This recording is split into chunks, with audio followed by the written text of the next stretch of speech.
Mixed by Ankur Film Entertainment.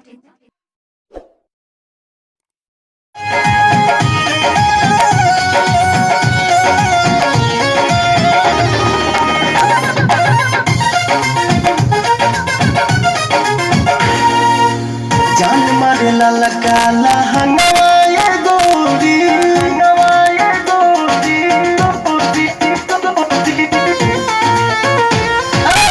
जान मारे लाला काला हंगवाए गोरी जवन डोला बताई चोलिए में अटकल परान ए रानी तोहरे चोलिए में अटकल परान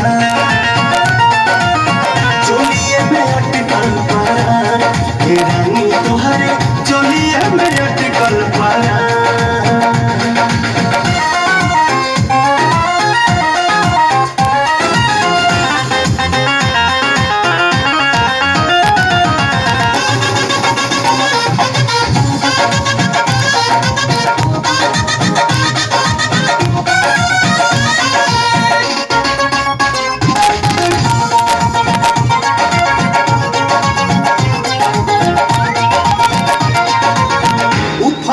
जीवानी पानी कैसे बहारा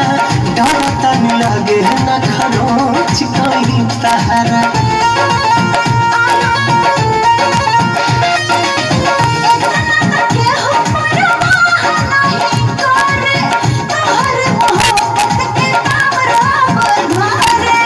केसिया झकोर मारे बाली बल खावता खिंचल न सुनिया चोलिए में अटकल परान ए रानी तुहरे चोलिए में अटकल परान चोलिए में अटकल परान ए रानी तुहरे चोलिए में अटकल परान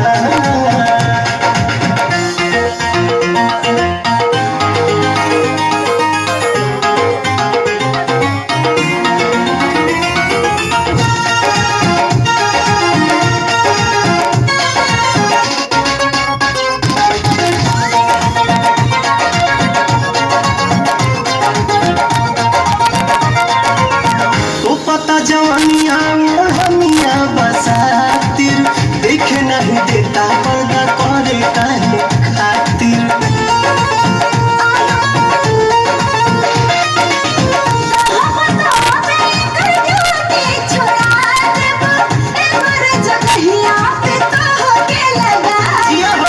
लेट जानी करा सेट हमरा के काला उठा कटे भीतरी तूफान चोलिए में अटकल परान ए रानी तुहरे चोलिए में अटकल परान चोलिए में अटकल परान ए रानी तुहरे चोलिए में अटकल